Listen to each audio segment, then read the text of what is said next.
Veamos juntos Efesios 5, 18 al 21. Siga su Biblia conforme leo. No os embriaguéis con vino, en lo cual hay disolución, antes bien sed llenos del Espíritu, hablando entre vosotros con salmos, con himnos y cánticos espirituales, cantando y alabando al Señor en vuestros corazones, dando siempre gracias por todo al Dios y Padre, en el nombre de nuestro Señor Jesucristo. Someteos unos a otros en el temor de Dios. Oremos juntos. Padre, gracias por esta gran palabra y, Señor, me siento algo inepto, inclusive en tratar con un concepto tan grandioso como la llenura del Espíritu.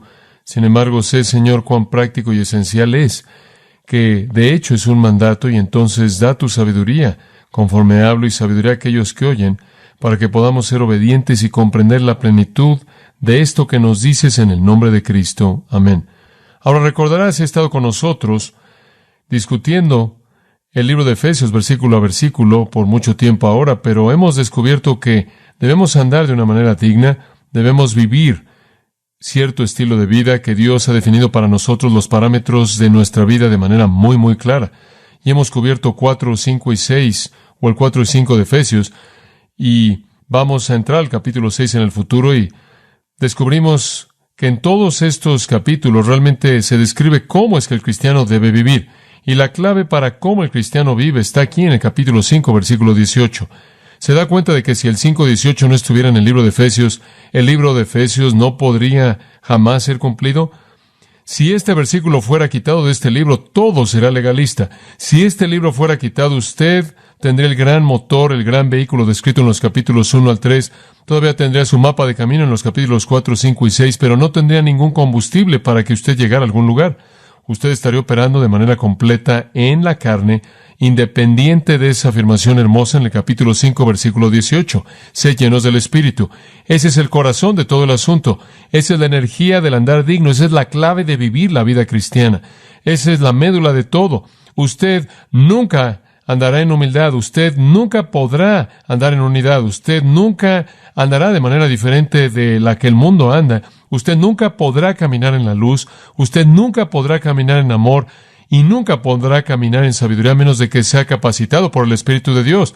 La vida de Dios en el alma es la única cosa que puede producir ese tipo de vida, como puede ver. Si eso no fuera verdad, entonces la gente no regenerada podría vivir así. Y entonces este es el corazón del asunto en el versículo 18. Nos abre horizontes de entendimiento tremendo. Y por cierto, me imagino que tendríamos que decir que si usted no obedece el capítulo 5, versículo 18, usted es el necio más grande de todos. En el versículo 15 dice, mirad que andéis de manera sobria, no como necios, sino como sabios.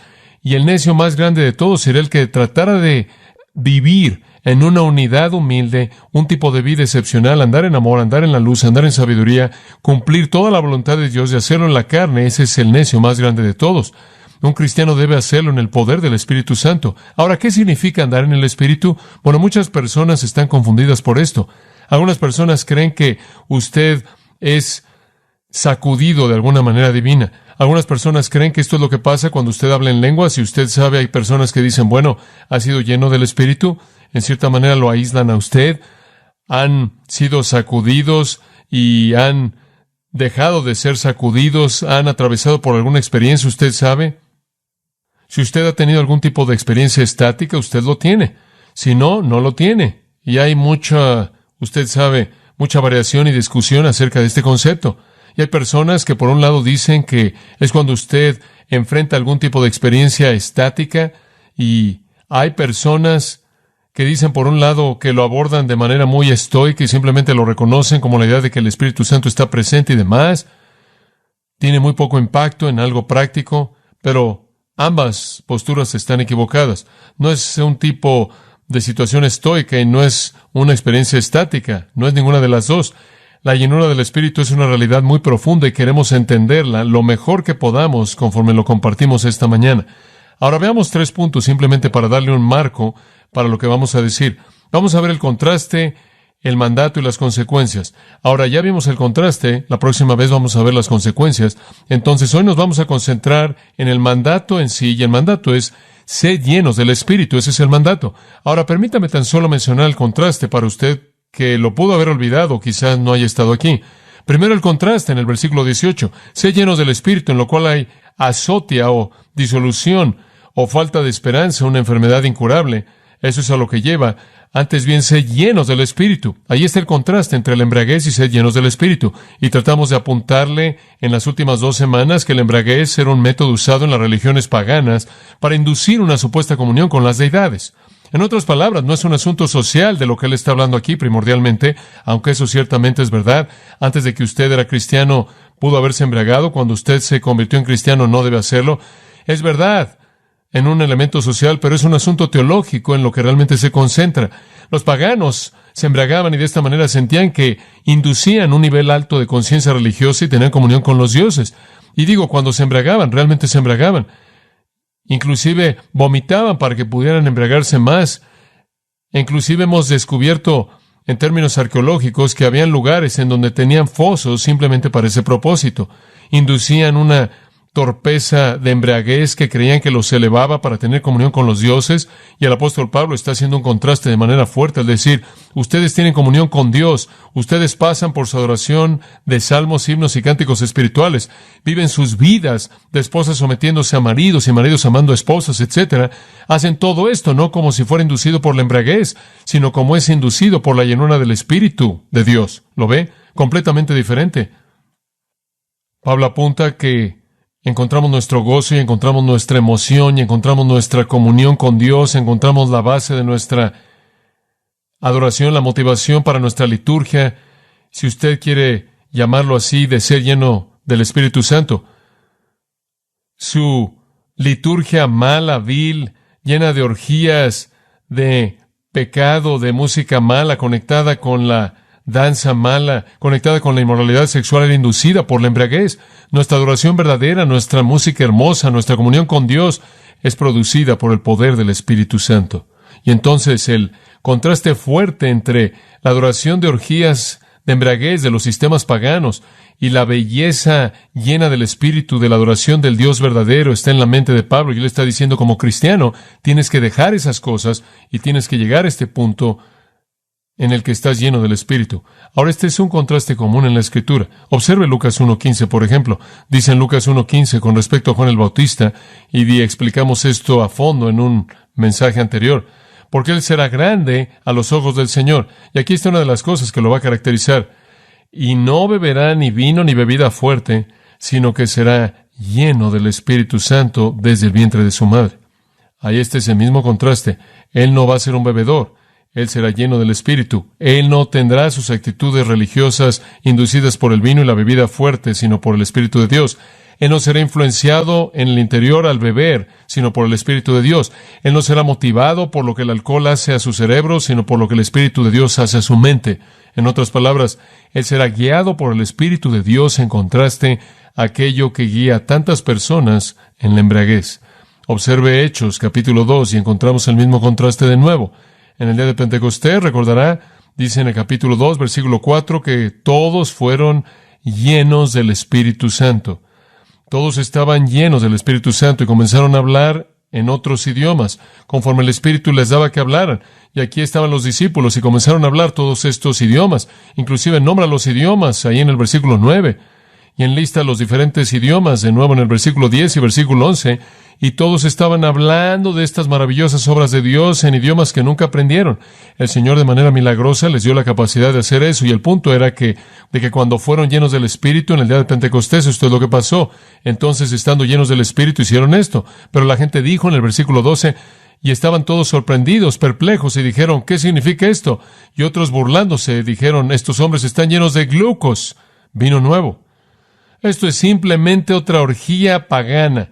Esto es simplemente un tipo de actividad religiosa pagana típica gentil. ¿Lo ve? Lo estaban viendo, y para un judío habría sido algo muy desagradable. Los gentiles que inducían su adoración mediante la embriaguez, esto es simplemente eso. Se han inclinado a un tipo de adoración gentil, se han rebajado a un paganismo, han expresado su adoración a Dios de esta manera inaceptable. Y esto es algo de burla. En otras palabras, debieron haber buscado embriagarse. Gleucos era vino fresco. Dijeron, aquí están, es temprano por la mañana y ya están borrachos debido al tipo de vino fresco. Se están burlando de ellos. Hombre, han inducido esta embriaguez estas actividades paganas típicas y entonces se burlan de ellos y después dicen, ¿quién quiere escuchar lo que tienen que decir? Pedro se pone de pie y dice en el versículo 15, estos no están borrachos como suponen. Esto no es embriaguez. Esto es la llenura del Espíritu. Pero el mundo en su torpeza algunas veces no conoce la diferencia entre la expresión de una adoración pagana y aquella que es real. Y entonces la comparación es usada varias veces. Ahora regresemos a Efesios 5:18 y encontremos la misma comparación de nuevo. No os embriaguéis con vino, en lo cual hay disolución, antes bien sed llenos del Espíritu. Y estoy seguro de que Pablo tiene en su mente el relato de Pentecostés. Estoy seguro que está mirando atrás y pensando de eso, el día en el que los apóstoles y discípulos fueron llenos del Espíritu de Dios por primera vez. Hicieron cosas que se veían a los ojos de otros como si estuvieran borrachos y ejerciendo un estilo de adoración pagano. Y entonces ahí está el contraste. Ahora veamos el mandato. Y simplemente vamos a pasar nuestro tiempo en esto, y es simplemente una verdad tremenda. Y muchos de ustedes saben esto y lo han estudiado antes, pero muchos de ustedes no lo han estudiado y muchos de ustedes son nuevos. Entonces queremos tomar nuestro tiempo y compartir estos pensamientos con ustedes. Simplemente un mandato tremendamente rico. Véalo en el versículo 18. No os embriaguéis con vino, en lo cual hay disolución, antes bien sed llenos del Espíritu. Ahora, lo que él está diciendo es que esto es algo que demando de ustedes. Este es un mandato. En el idioma griego hay un modo indicativo, lo cual es una afirmación de un hecho. Hay un modo imperativo, lo cual es un mandato. Este es un imperativo. Estén siendo mantenidos llenos del Espíritu. Este es un mandato para el creyente. Esta no es una opción. Esta no es una sugerencia. Dios rara vez, si alguna vez lo ha hecho una sugerencia. Él presenta mandatos y Él afirma hechos. Él no trata en sugerencias. De hecho, hay muy pocas cosas opcionales con Dios. Esta no es una, este es un mandato. Y como usted sabe, me preocupa profundamente que muchos que se dicen cristianos nunca saben lo que es ser lleno del Espíritu. ¿Sabe usted que hay algunos cristianos que realmente nunca están comprometidos con este principio? Y todos nosotros, en algunas ocasiones en nuestras vidas, no lo cumplimos. No obstante, no es menos un mandato. Y realmente me preocupa esto, porque en la actualidad, como usted sabe, hay mucho material que está produciéndose y hay mucha literatura y hay mucha discusión acerca del hecho de que usted puede ser un cristiano y nunca, ni siquiera molestarse con ninguna de estas cosas. Hay una especie, en cierta manera, de categoría nueva en la mitad. Por aquí usted tiene al hombre natural, no salvo, no regenerado, camino al infierno. Por aquí tenemos al cristiano espiritual que ama la palabra, ama al Señor, obedece al Señor, camina en la verdad, camina en los mandamientos, camina en la luz. Y a la mitad usted tiene esta nueva caja en la que usted puede meter a la gente. Son los salvos e indiferentes, ¿sabía usted? Los sacaron del infierno, pero nunca los van a meter mucho en el cristianismo. Digo, en cierta manera son los no comprometidos. Leí ayer un artículo escrito por un teólogo prominente que dice que estas son las personas que son salvas, pero nunca andan en la luz. Yo no entiendo eso. No puedo llegar a entender eso. Si usted fue salvado de las tinieblas al reino de su amado Hijo, y si andamos en la luz, como Él está en la luz, no sé lo que eso significa, pero de cualquier manera lo que Él estaba diciendo es que vienen, son salvos, pero nunca salen de las tinieblas. Son salvos, pero nunca jamás sucede, y hemos hecho una pequeña caja conveniente. Tenemos al natural y al espiritual y al carnal. Simplemente metemos a todo el mundo ahí. Podemos decir, bueno, estás bien, eres salvo, vas al cielo. Está bien si no escoges realmente seguir con la vida cristiana. Tú sabes, todavía vas a estar bien. No vas a perder tu salvación. Vas a entrar bailando un vals al cielo y simplemente no vas a tener un lugar tan grande como el resto de nosotros. Pero eso va a estar bien. Es el cielo después de todo. Y usted tiene esa categoría muy cómoda, pero no es así con Dios. El Señor nos dice, ahora, si quieres ser uno de los comprometidos, entonces haz esto.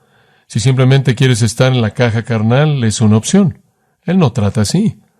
Este es un estándar que Dios estableció. Y no creo que el señorío de Cristo es opcional. Creo que es esencial para la fe salvadora. Y no quiero apilar a la gente en la pequeña caja cómoda que dice, puede ser cristiano y no hacer nada. Escucha, el Señor nos ha mandado ser llenos del Espíritu. Cualquier cosa menos que eso es desobediencia abierta. Y si su vida se caracteriza por ese tipo de desobediencia, 1 Juan dice que no es usted cristiano. No importa lo que usted piense. Entonces esto es crítico. Los cristianos verdaderos cuya fe es real no van a estar contentos con negar el señorío de Cristo. Los cristianos verdaderos cuya fe es real no van a estar contentos con negar la llenura del Espíritu de Dios. No van a estar contentos con vivir de manera cómoda en una caja carnal en donde en cierta manera pueden decir, bueno, soy uno de esos que no entra al paso 2. No. Creo que este es un mandato, y creo que es un mandato porque Dios dice y obliga a todo creyente, y lo único que se puede hacer con un mandato de Dios es obedecerlo. Ahora hablemos específicamente acerca del significado de llenos. ¿Qué significa? Muy bien. ¿Qué significa? Le voy a dar varios pensamientos aquí, y creo que le va a parecer que esto es fascinante. Quiero que entienda lo elemental. Muy bien. Entonces comencemos a nivel elemental. Muy bien. Primer punto. Todo cristiano posee al Espíritu Santo en toda su plenitud. Muy bien. Todo cristiano posee al Espíritu Santo. Recientemente oí un cristiano decir, oh, tú sabes, he sido un cristiano por mucho tiempo y acabo de descubrir que no tengo al Espíritu Santo. Y desde que le pedí a Dios, Él me dio al Espíritu Santo y todo ha cambiado. Sí, bueno, usted ha sido cristiano por mucho tiempo, pero no tenía el Espíritu Santo. Bueno, ¿sabe una cosa? Que Dios bendiga a esa persona. Oí lo que estaban diciendo y entiendo que fue, usted sabe, que ellos y lo que ellos descubrieron en su vida fue lo que la obediencia hará por usted, no conseguir al Espíritu Santo. El punto es este. Todo cristiano, desde el momento en el que cree, posee al Espíritu Santo. No existe un cristiano sin el Espíritu Santo. Como puede ver, es la vida de Dios en usted, que es la realidad redentora. Cuando usted se convierte en hijo de Dios, Dios establece su residencia por su Espíritu dentro de usted. No existe algo como un cristiano sin el Espíritu de Dios. Permítame mostrarle eso. Observe Romanos 8:9. Romanos 8:9. Queremos tratar de abordarlo quizás de un ángulo un poco diferente, pero Romanos 8:9 es una escritura fascinante. Por cierto, la mayoría de las veces en la que la palabra carnal es usada en la Biblia, se usa para hablar de personas no salvas, no cristianos. Y aquí hay una buena ilustración.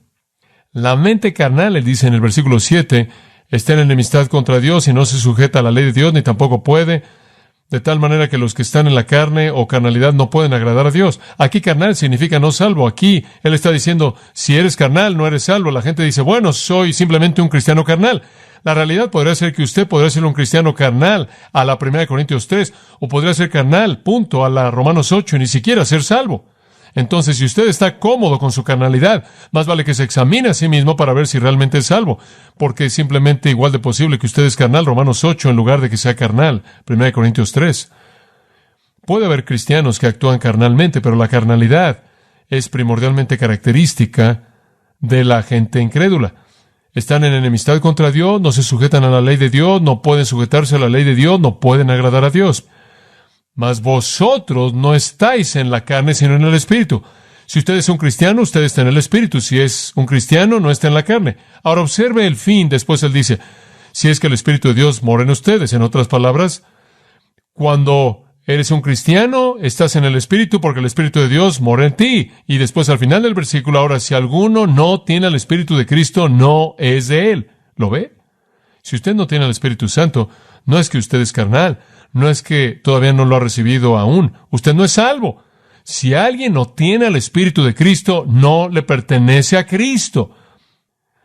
Y lo inverso, si alguien le pertenece a Cristo, él tiene el Espíritu de Cristo. ¿Lo ve? Es una afirmación simple, al final del versículo 9. Ahora, si alguno no tiene el Espíritu de Cristo, no es de él. Mas si Cristo está en vosotros, versículo 10, ¿lo ve? En otras palabras, si eres un cristiano con Cristo en ti, posees el Espíritu Santo. Solo quiero que entienda usted eso desde el principio. Algunos de ustedes son cristianos nuevos y quizás no entienden eso.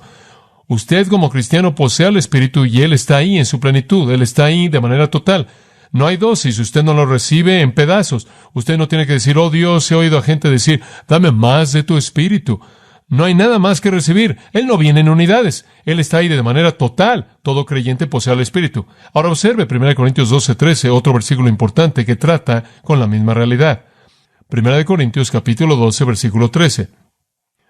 Ahora aquí de nuevo tenemos el mismo énfasis y es bastante interesante para mí saber que los cristianos eran cristianos carnales. Su carnalidad era la carnalidad del cristiano. Eran cristianos viviendo como si no fueran cristianos en muchos casos, y estoy seguro que algunos de ellos no eran cristianos en absoluto, simplemente estaban fingiendo. Pero Él les dice a ellos, aunque eran personas pecaminosas, aunque eran cristianos pecaminosos, Él les dice, porque por un solo Espíritu fuimos todos bautizados en un cuerpo. Seamos judíos o griegos, seamos esclavos o libres, y a todos se nos ha dado a beber de un Espíritu. La palabra en es mejor dejada afuera. A todos se nos dio a beber de un Espíritu. Todos los creyentes han recibido el Espíritu. Todos los creyentes han sido bautizados en el cuerpo de Cristo. Y amados, permítanme apresurarme a decirles que el bautizo del Espíritu no es una experiencia. El bautizo del Espíritu es algo que no es una experiencia. Usted no lo siente, usted no sabe qué sucede, usted no lo puede experimentar. Nada le sucede a usted físicamente hablando cuando eso ocurre, porque aquí nos dice que por un Espíritu fuimos bautizados en el cuerpo de Cristo. El bautizo del Espíritu de Dios es el acto mediante el cual el Espíritu Santo lo coloca a usted dentro del cuerpo de Cristo cuando usted cree. Es una realidad teológica, no es una experiencia. Es un acto mediante el cual Cristo, el que bautiza, mediante la agencia del Espíritu, lo coloca en el cuerpo. Entonces, cuando usted es salvo, usted fue colocado en el cuerpo de Cristo. Y después, al final del versículo, dice, y bebe del Espíritu. Esto es, usted recibe el Espíritu Santo. Todo creyente, dice aquí, fue bautizado y a todos se nos dio a beber de un Espíritu. No hay cristiano que no ha recibido el Espíritu, ninguno. Todos poseemos al Espíritu Santo. Ahora regresa al capítulo 6, versículo 19. 1 Corintios 6, 19. Ahora, ¿quién le está diciendo a los corintios de su inmoralidad? Estaban cometiendo fornicación, se estaban acostando con rameras, estaban haciendo cosas simplemente putrefactas, malas, viles, y él les dice, ¿qué? Y usted espera que él diga, ¿por qué no reciben al Espíritu Santo para que limpien su vida? Pero él no dice eso. Él no dice, lo que ustedes necesitan, cristianos, es al Espíritu Santo. Bueno, si tan solo consiguieran al Espíritu Santo, no tendrían este problema. No, él no dice eso. Por el contrario, él dice, ¿qué? ¿No sabéis que vuestro cuerpo es el templo del Espíritu Santo, el cual está en vosotros? Él dice, miren. Él no dice, si tan solo reciben al Espíritu Santo, no actuarán así. Él dice, más vale que dejen de actuar así, porque están contaminando al Espíritu Santo, quien ya está ahí. ¿Lo ve? ¿No sabéis que vuestro cuerpo es templo del Espíritu Santo? ¿No saben que están contaminando al Espíritu de Dios, quien está en ustedes? Como puede ver, inclusive cuando un cristiano vive en pecado, el Espíritu Santo todavía está ahí. ¿Ve usted el punto? Él todavía está ahí. Él simplemente es contaminado ahí. O quiere en Efesios 4:30 que dice, no contristéis al Espíritu de Dios, o 1 Tesalonicenses 5:19, no apaguéis al Espíritu. Usted puede apagar al Espíritu, usted puede derramarle el agua de su pecado en el fuego de su santidad. Usted puede entristecer al Espíritu, por cierto, el Espíritu es Él, no eso. Él es una personalidad, y Él se entristece, y Él se contrista, y Él es angustiado por nuestro pecado, y Él es contaminado cuando el templo, el cual es nuestro cuerpo, es contaminado. Entonces, como puede ver, todo creyente posee al Espíritu. Si alguno no tiene el Espíritu, no es de Él. Todo creyente es bautizado en el cuerpo y bebe del Espíritu. Todo creyente es el templo del Espíritu de Dios. Gálatas 2:20 lo dice de otra manera. Él dice, con Cristo estoy juntamente crucificado, mas vivo, mas no yo, sino Cristo vive en donde? En mí, ¿lo ve? El Espíritu de Cristo vive en mí. Observe Juan capítulo 7. ¿Sabe una cosa? Cuando entendí por primera vez esta doctrina, fue la verdad más impresionante para mí que el Dios del universo, el Dios mismo soberano, todopoderoso y majestuoso, pudiera establecer su residencia en mi cuerpo. Fue una realidad inconcebible para mí. ¡Qué pensamiento! Y esa es exactamente la verdad del Nuevo Testamento. En Juan 7:37, en el día postrero, el gran día de la fiesta, Jesús se puso de pie y clamó diciendo, si alguno tiene sed, venga a mí, beba. El que en mí cree, como dice la Escritura, de su corazón fluirán ríos de agua viva. Ahora, ¿quién recibe los ríos de agua viva? El que cree, cualquier persona que cree, cualquiera que viene y dice, tengo sed y quiero beber, y recibe a Cristo y tiene los ríos. ¿Y cuáles son los ríos de agua? Versículo 39, esto habló él del Espíritu, a quien recibirían aquellos que creen en él. Deténgase ahí. ¿Quién recibe el Espíritu? Los que ¿qué? Los que creen. ¿Lo ve? Es el acto simple de fe salvadora que le da a usted el Espíritu Santo. Él se vuelve el río de agua viva. Y Él establece su residencia permanente en nuestras vidas. Y usted nunca puede perder eso. El Espíritu es un residente permanente en la vida del creyente. Y esa es la razón por la que ahora escuche. Esa es la razón por la que de todos los mandatos en el Nuevo Testamento, y hay muchos de ellos, de todos los mandatos en el Nuevo Testamento, escuche esto, nunca hay un mandato a ser bautizado con el Espíritu. Jamás, jamás. Hay 7 referencias al bautizo del Espíritu en el Nuevo Testamento. Ninguna de ellas está en el modo imperativo. Ninguna de ellas es un mandato.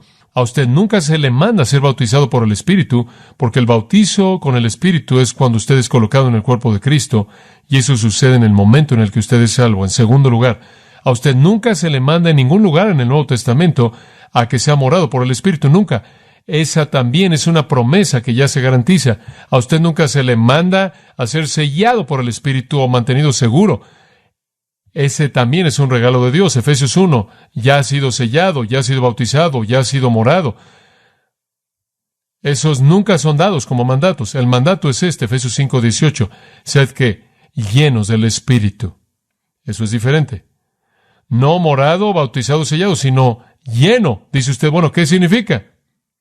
Bueno, en primer lugar, es exactamente lo opuesto del tipo pagano de actividad y el éxtasis pagano, pero el verbo significa esto. Permítame darle cómo se expresa el verbo en su sentido literal, y después le voy a mostrar cómo se manifiesta. Significa ser, es un pasivo. Sean mantenidos llenos del Espíritu, y la idea de ser mantenido es constante, es una constante. Estén siendo mantenidos. Usted no dice, oh, soy lleno del Espíritu, ya se acabó por el resto de mi vida. Sean continuamente llenos, momento por momento, por momento, por momento. Lo ve día tras día, tras día, tras día, tras día. No es de una vez por toda, no es algo aquí, una vez allá, otra vez acá, el año que entra. Es momento a momento, momento a momento. ¿Lo ve? Sean mantenidos continuamente llenos. Es pasivo, esto es algo lo llena usted. Usted no se llena a sí mismo, usted recibe la acción y es el Espíritu de Dios quien lo llena usted. Tiempo presente. Sean constantemente en el tiempo presente, sean mantenidos continuamente llenos por el Espíritu de Dios. Usted puede ser bautizado en el cuerpo, usted puede ser morado por el Espíritu, usted puede ser sellado por el Espíritu hasta el día de la redención, pero ¿sabe una cosa? Usted puede vivir su vida cristiana en derrota si usted no sabe lo que es experimentar momento a momento el ser mantenido continuamente llenado por el Espíritu de Dios en esa experiencia. Expresa la idea de una obra momento a momento continua. No es una segunda cosa que es buena para el resto de su vida. El hecho de que yo pude haber sido lleno del Espíritu hace 5 minutos atrás y ya no sirve en este momento, no. El hecho de que sea lleno del Espíritu mañana no sirve para hoy, es momento a momento a momento. Ahora, cuando usted piensa en ser lleno, usted piensa en un vaso, usted sabe, lo llena una caja y mete algo ahí, o un contenedor y mete algo ahí, pero esa no es la idea. Permítame darle 3 conceptos para que lo entienda.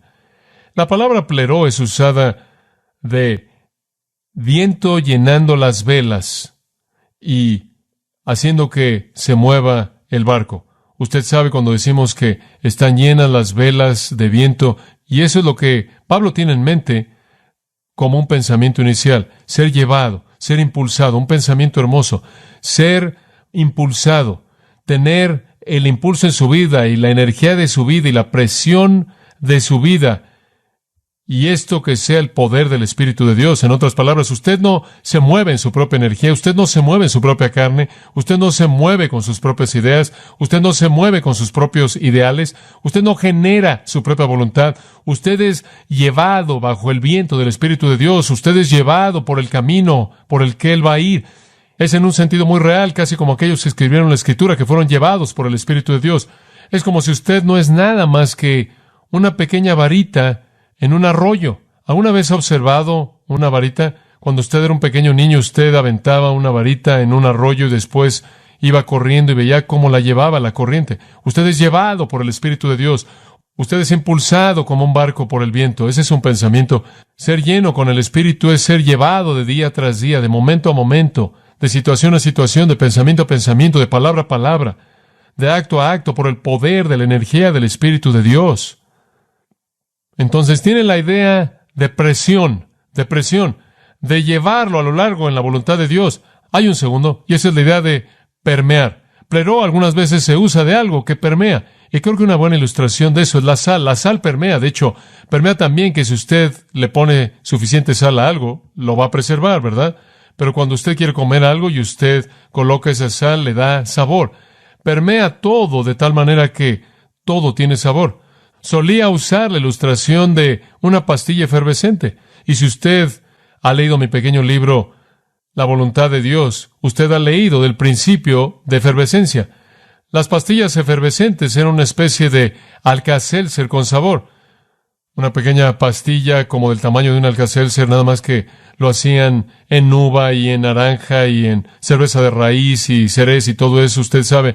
Y usted conseguía una de esas pequeñas cosas y las metía en un vaso de agua y usted sabe, como el Alka-Seltzer, y lo llenan. Y permeaba, usted sabe. Usted coloca una pastilla de esas de uva ahí y el vaso entero de agua sabe a jugo de uva. Y lo que hacía era darle sabor al agua. Y Pleró es usado en ese sentido. Existe el sentido en el que el Espíritu de Dios quiere darle sabor a su vida, de tal manera que usted sabe como el Espíritu de Dios. Y entonces, cuando alguien se acerca a usted, el sabor de su vida es la de Dios. De tal manera que estar con ustedes es como estar con Dios. ¿Lo ve? Entonces es la idea de presión para moverlo y es la idea de permear de tal manera que usted sabe cuando alguien se acerca a usted, piensan que quizás han estado con Jesús, porque le da sabor a su vida. Pero el pensamiento dominante aquí en mi mente, conforme se compara con el registro de los evangelios en particular, el uso dominante de Pleró es hablar de control. Hablar de control total es ese tipo de idea. Usted tiene la idea de impulsar, tiene la idea de permear, pero la idea de control es la clave. Permítame ver si se lo puedo ilustrar. Cuando en el registro de los evangelios el escritor quiere hablar de alguien que simplemente es dominado por una emoción, él va a usar la palabra pleró, la cual es usada aquí. En otras palabras, en Juan 16:6 dice, fueron llenos de tristeza. En otras palabras, tristeza a tal grado que no puede ser equilibrado por la felicidad, de tal manera que estaban totalmente tristes. Ahora, permítame darle una ilustración para ayudarle a entender esto. La mayor parte del tiempo podemos, en cierta manera, equilibrar las cosas en nuestra vida, ¿verdad? Tome el concepto de la tristeza. Muy bien, tenemos tristeza por aquí, en la báscula, y la felicidad por aquí, muy bien. Y vivimos la vida y un poco de tristeza y después pensamos en algo feliz, ¿lo ve? O, bueno, no están las cosas muy bien en casa, creo que voy a ir a la oficina y como puedes ver está mejor. No, las cosas no están muy bien en la oficina, creo que me voy a ir a la casa, ¿lo ve? Equilibramos esto. Usted sabe, hablamos de cosas tristes, no queremos hablar ya de eso más, hablemos de algo feliz, ¿lo ve? Pero de vez en cuando no podemos mantener ese equilibrio. Usted entiende. La persona que más amamos muere, ¡fum! ¿Se da cuenta? De pronto, la báscula bajó del lado de la tristeza y nada de lo que alguien dice, nada de lo que alguien hace puede quitar la tristeza.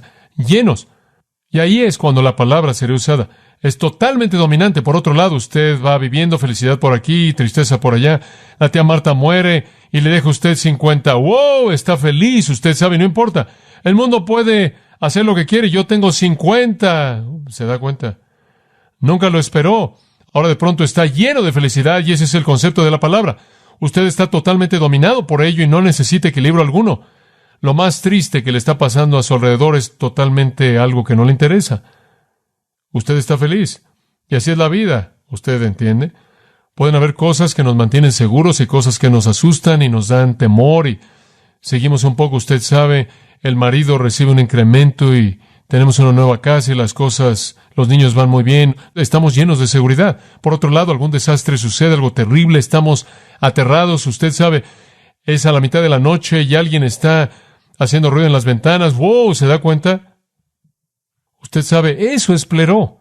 Es el controlado por esa emoción de tal manera que usted ya no puede mantener su equilibrio. Usted está fuera de control. Usted es controlado por aquello que influencia su pensamiento y su emoción. Ahora, lo mismo es verdad con la manera en la que vivimos la vida cristiana. Usted sabe, así es como la mayoría de nosotros vivimos. Aquí estoy yo por acá y aquí está el Espíritu Santo. Decimos un poco de mí, un poco para el Espíritu Santo, un poquito para mí, como puede ver, y en cierta manera, de pronto, en algún punto en el tiempo, cedemos al Espíritu de Dios y totalmente yo desaparezco y somos llenos del Espíritu. Todo es controlado por Él, todas nuestras emociones, todos nuestros actos de la voluntad, todos nuestros pensamientos Eso es lo que significa ser lleno del Espíritu. ¿Lo ve? Esa es la médula del asunto. Es la idea de ser llevado, es la idea de ser permeado de tal manera que tiene el sabor de Jesucristo, pero también es la idea de ser controlado por y una mano firme de control. Permítame darle una ilustración. Observe Mateo 4.1. Mateo 4.1 dice esto. Entonces Jesús fue llevado por el Espíritu al desierto para ser probado por el diablo. Ahora aquí está el Espíritu Santo operando en la vida de Jesús y el Espíritu Santo dice, llevó a Jesús. Él llevó a Jesús. Muy bien, ahora vayamos a Lucas 4.1. Él llevó a Jesús en Mateo 4.1 a la tentación. En Lucas 4.1 tenemos el mismo incidente, la tentación, misma situación, pero aquí dice, ahora observe. Y Jesús, siendo lleno del Espíritu Santo, regresó del Jordán y fue llevado por el Espíritu al desierto. Ahora, ¿cuál fue la condición en la que el Espíritu lo llevó? Él estaba, ¿qué? Lleno del Espíritu. ¿Ve usted lo que ser lleno del Espíritu significa? Significa ser guiado por el Espíritu, ser controlado por el Espíritu. Ahora, si usted fuera a ir a Marcos capítulo 1, lo mismo se vuelve a ver, la tentación de Jesús, y en Marcos 1:12 dice, inmediatamente el Espíritu, y usa la palabra ekbalo, lo lleva al desierto. Y esa es una palabra realmente fuerte. Él lo llevó al desierto, Él lo empujó al desierto. En otras palabras, Jesús mismo estaba bajo el poder del Espíritu de Dios, de tal manera que el Espíritu de Dios literalmente lo empujó a donde quería que fuera. Él fue controlado por el Espíritu de Dios. Y esa es la razón por la que más adelante, cuando vienen a Jesús y dicen, ¿qué haces? Lo que haces, lo haces por el poder de Satanás. Él dijo, no me han blasfemado a mí, sino a quién, al Espíritu Santo. ¿Por qué? Porque él había cedido el control de su vida al poder del Espíritu de Dios. Él estaba lleno del Espíritu y esa es la razón por la que él fue impulsado por el Espíritu. Escuche, ser lleno del Espíritu, amados, es lo mismo. Es la idea de ser empujado por el Espíritu de Dios, de ser movido por el Espíritu de Dios, de ser permeado por el Espíritu de Dios, de ser controlado por el Espíritu de Dios. Ese es el punto. Y de eso estamos hablando. Estamos hablando de vivir su vida bajo el control del Espíritu de Dios. Él está ahí, y si usted no vive así, usted lo entristece por un lado y lo contrista por otro lado. Usted lo contrista por un lado y lo apaga por otro lado. Lo entristece, así se siente de manera personal, triste, usted lo apaga. Así es como usted lo refrena para lo que él le gustaría hacer. Entonces usted realmente está tratando con su persona de manera negativa y sus propósitos de manera negativa. Y por cierto, a menos de que sea lleno del Espíritu de Dios, usted no sirve. Solía usar la ilustración de un guante. Si tengo un guante aquí y digo, guante, toca el piano. ¿Qué va a hacer el guante? El guante no toca el piano, simplemente se queda ahí. Si meto mi mano en ese guante y después toco el piano, ¿qué sucede? ¡Caos! La marcha de los, usted sabe, así era. Renuncié después de mi primer recital, me metí al béisbol. Pero usted sabe, el guante, usted mete la mano en el guante y un guante simplemente se mueve. El guante no se vuelve piadoso y dice, oh dedos, muéstrenme el camino por dónde ir. No es eso. Y un guante no pelea conforme usted le dice, guante, por favor, responde. No, el guante simplemente lo hace. Bueno, como cristiano, usted es un guante y usted puede quedarse en la mesa y quejarse hasta que muera. Pero usted nunca va a afectar nada para Dios hasta que sea lleno con su Espíritu. Porque un guante no puede hacer nada sin una mano y usted no puede hacer nada sin la energía de la llenura del Espíritu. Todo lo que usted trata de producir por usted mismo es hecho en la carne y es inútil. En el mejor de los casos es hojarasca, no oro, plata, piedras preciosas. Entonces lo que la Escritura está diciendo aquí es que necesita ser lleno del Espíritu de Dios para ser eficaz, para cumplir con el andar digno, para cumplir con el andar en amor, el andar en la luz, el andar con sabiduría, hacer cualquier cosa para Dios. Para andar en sabiduría usted debe ser lleno del Espíritu de Dios, debe ser permeado por su persona, debe ser impulsado por su poder y debe ser controlado por su presencia. Ahora, permítame mostrarle algo. ¿Sabe una cosa? A menos de que sea así, usted es inútil para el Señor. Digo, Él no puede hacer algo con usted, es un desperdicio de tiempo.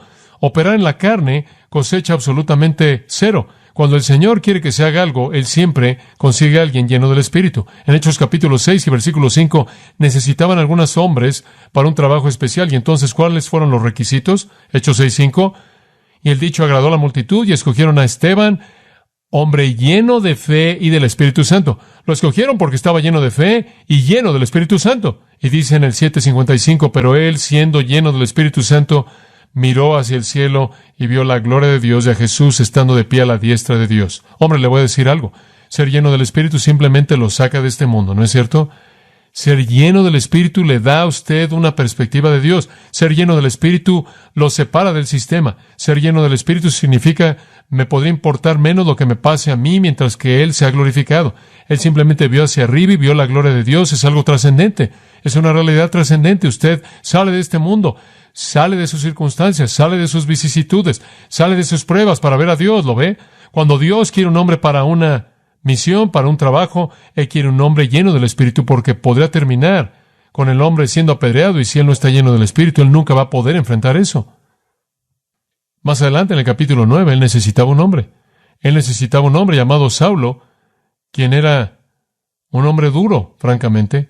Él era un perseguidor de la iglesia, pero el Señor lo salvó, y el Señor tuvo una condición básica para él. En el capítulo 9, versículo 17, Ananías siguió, entró a la casa, y colocando sus manos sobre él, dijo, hermano Saulo, esto es después de su experiencia en el camino a Damasco, Jesús, el Señor, te apareció en el camino por el que venías, y Él me envió para que recibas la vista y que seas lleno del Espíritu Santo. Saulo, antes de que comiences tu trabajo, tienes que ser lleno del Espíritu, o será lleno en la carne. Ser lleno del Espíritu, amados, es simplemente vivir un momento a la vez, bajo el control del Espíritu Santo. Eso es todo.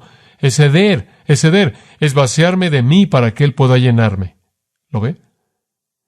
Usted encuentra más adelante, conforme entra al capítulo 11, versículo 22, el Señor necesitaba un hombre llamado Bernabé, que le ayudara a un hombre llamado Pablo.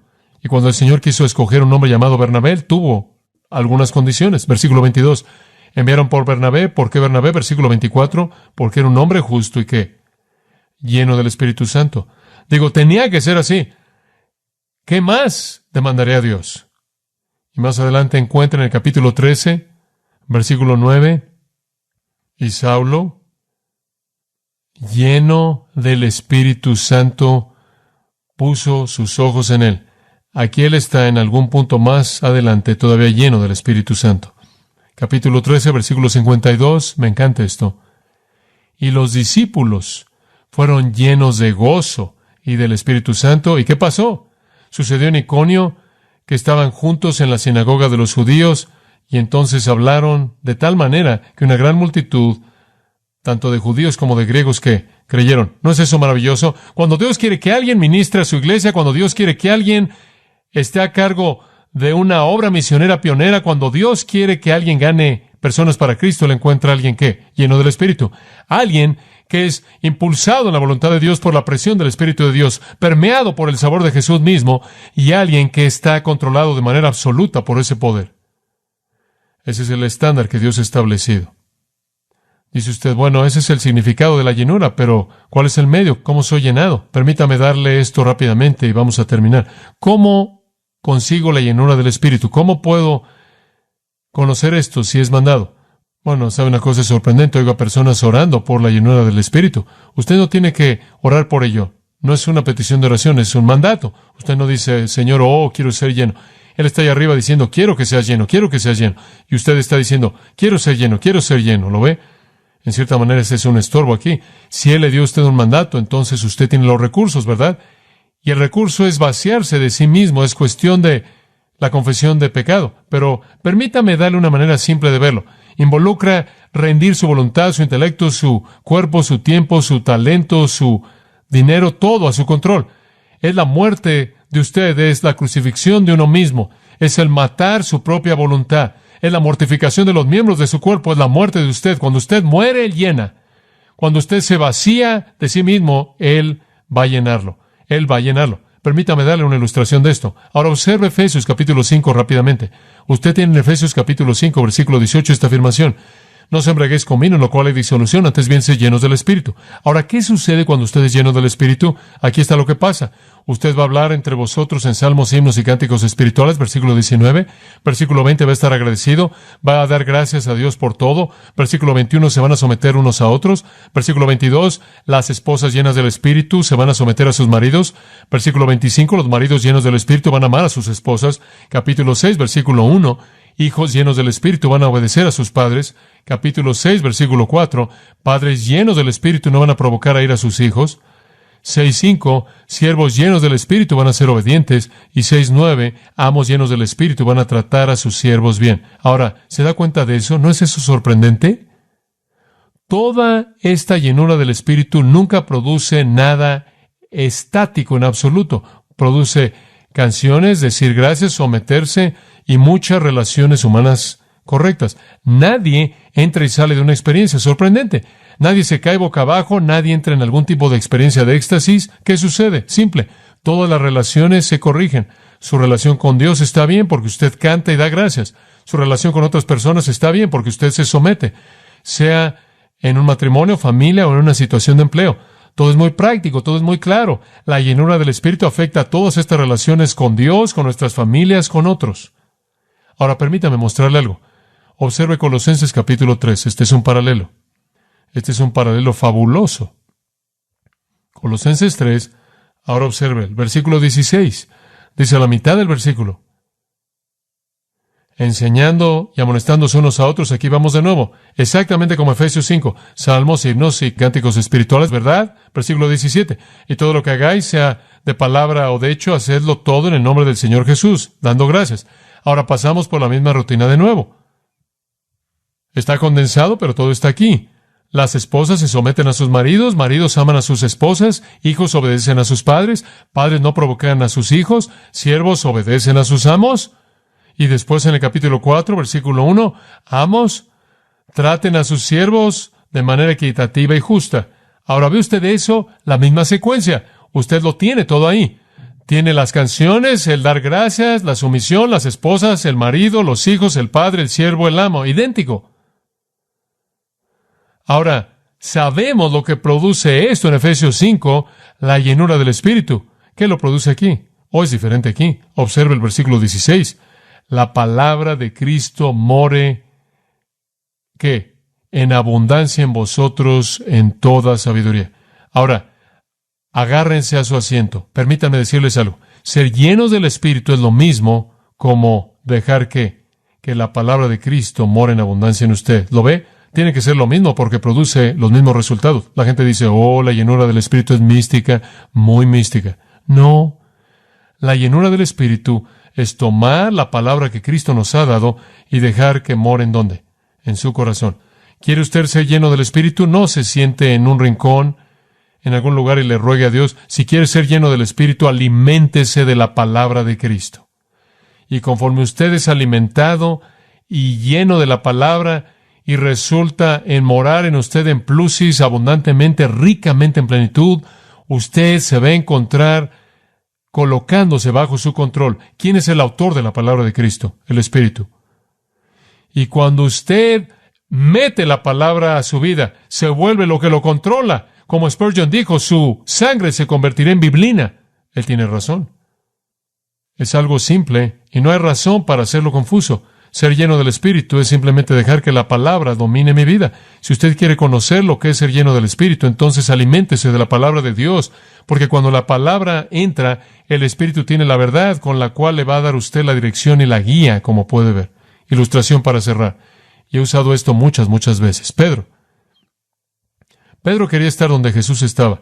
Cuento esta historia en mi pequeño libro de la voluntad de Dios. Él quería estar donde Jesús estaba siempre. Digo, estoy seguro de que Jesús caminó por el camino y se detuvo y Pedro corrió atrás de él. Pedro lo seguía a todos lados. El Señor dijo, ¿te vas a ir? Él dijo, ¿a dónde voy a ir? Pedro siempre estaba ahí. Y entonces, como usted sabe, sé por qué estaba cerca de él. Porque cuando él estaba cerca de Jesús, 3 cosas sobresalen en la Biblia. Él hizo lo milagroso, dijo lo milagroso y tuvo valentía milagrosa. La primera cosa, usted sabe, la primera vez que usted ve a Pedro, él está en una barca en el mar y, hombre, es un tiempo de nervios, ¿verdad? La tormenta y están todos solos y está sacudiéndose y están a la mitad del mar de Galilea y de pronto ven a la distancia y aquí viene Jesús caminando sobre el agua, y después Pedro piensa, estoy aquí, Él está ahí, eso no es bueno. Tengo que cerrar aquí el espacio. ¿Lo ve? Y él va a ir con Jesús.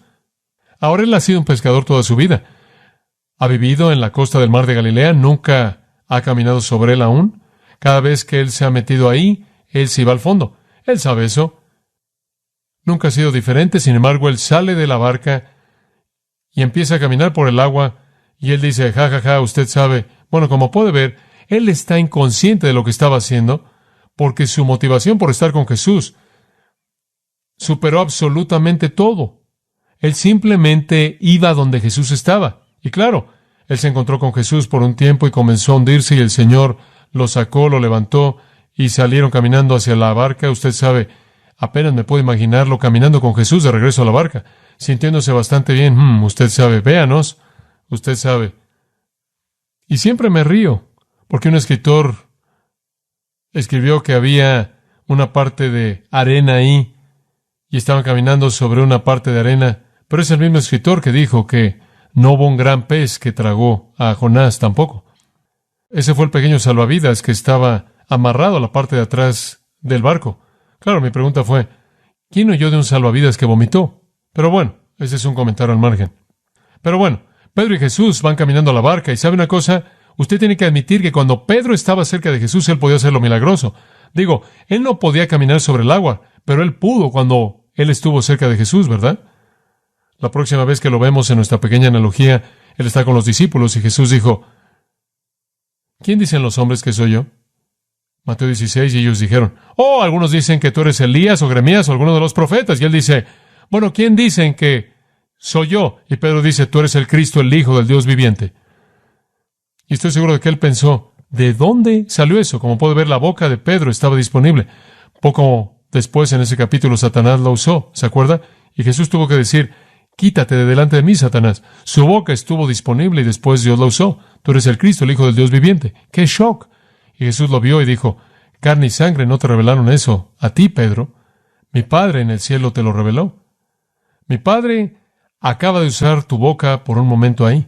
Bueno, no es sorprendente que él quería estar donde Jesús estaba. Él podía hacer lo milagroso y decir lo milagroso. La tercera cosa, él podía tener valentía milagrosa.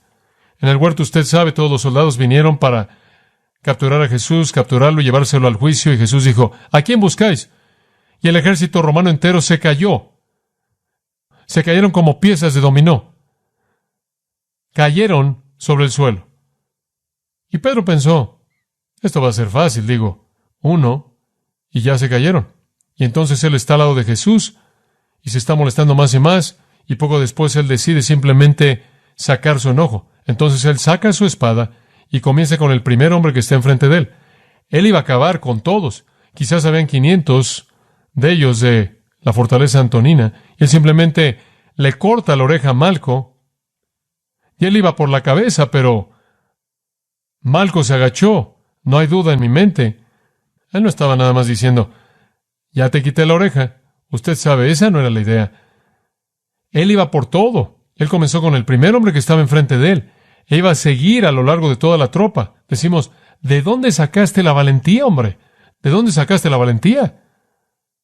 Bueno, él sabía que lo único que tenía que hacer era simplemente ver a Jesús. Y Jesús podía hacer eso otra vez y todos se caerían. Entonces no tenía nada por qué preocuparse, como puede verlo. Como puede ver, él tuvo la capacidad de hacer lo milagroso, decir lo milagroso, tener valentía milagrosa cuando él estaba cerca de Jesús. No es sorprendente que ahí era donde quería estar. No es sorprendente que cuando Jesús dijo, ¿también se van a ir? Él dijo, ¿a dónde me iría, Señor? Sin embargo, usted sabe lo que pasó. La siguiente ocasión, cuando lo vemos, él está separado de Jesús. Jesús está adentro siendo juzgado. Él está afuera lavando sus manos, o calentando sus manos más bien. Y la Biblia dice que 3 veces hizo ¿qué? Lo negó.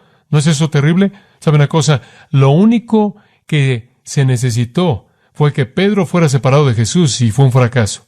Gran principio ahí, ¿no es cierto? Dice usted, él fue un cobarde cuando Jesús estaba a unos metros de él. Sí. Y lo que pasó después, Jesús se fue al cielo. Dice usted, ahí se acabó Pedro. Él es un cobarde a unos metros. ¿Ahora qué va a hacer? ¿El Señor regresa al cielo? Más vale que sepultemos al hombre, ¿no? ¿Sabe usted lo que hace? Él se pone de pie el día de Pentecostés y él dice, vosotros hombres de Judea, y todos vosotros los que estáis en Jerusalén, sabed esto y oíd mis palabras. Y él procede a predicar de Jesús, a quien vosotros crucificasteis, es el Señor y Cristo, y él predica una obra maestra, fantástica, y Dios está usando su boca una vez más, y va con inspiración divina.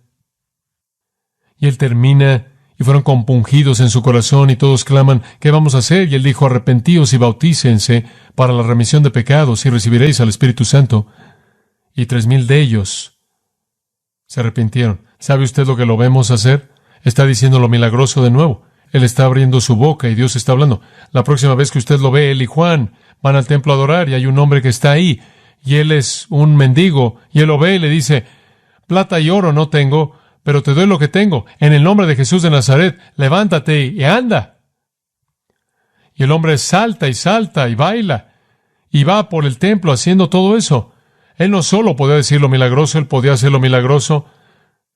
Y entonces no les gustó lo que él estaba haciendo y entonces lo llevaron ante el Sanedrín y le dijeron, deja de predicar. Y él les dijo, díganme si debo obedecerlos a ustedes o a Dios. Y lo soltaron. Y él salió y comenzó una reunión de oración. Y oraron porque Dios les diera más valentía y salieron y predicaron más. Escuche, me es sorprendente que cuando Pedro estuvo con Jesús, él podía hacer lo milagroso, decir lo milagroso y tener valentía milagrosa. Más adelante, cuando Jesús estaba de regreso en el cielo, él podía hacer lo milagroso, decir lo milagroso y tener valentía milagrosa. Dice usted, ¿cuál es la conexión? Antes de que él se pusiera de pie en Pentecostés, la Biblia dice en Hechos 2:4 que fueron todos llenos ¿de qué? Del Espíritu Santo. Ahora escucha, aquí está la conclusión. Ser lleno del Espíritu es lo mismo como vivir como si estuviera junto a ¿quién? A Jesucristo. Ser lleno del Espíritu es lo mismo como dejar que la presencia de Cristo domine su vida. No es algo místico. Es llenarme a mí mismo con la palabra de Dios para que la verdad de Cristo domine mi pensamiento.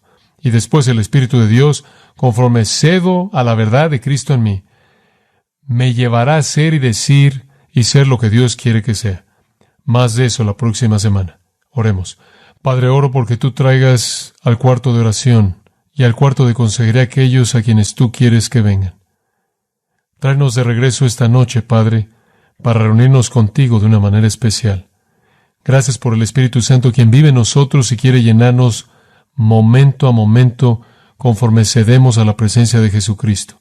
Ayúdanos a practicar su presencia, a pensar en Jesús desde la mañana hasta la noche, conforme nos alimentamos de su palabra para que el Espíritu pueda guiar, para que podamos ser útiles para ti, en tus propósitos, para tu gloria, en el nombre de Jesús. Amén.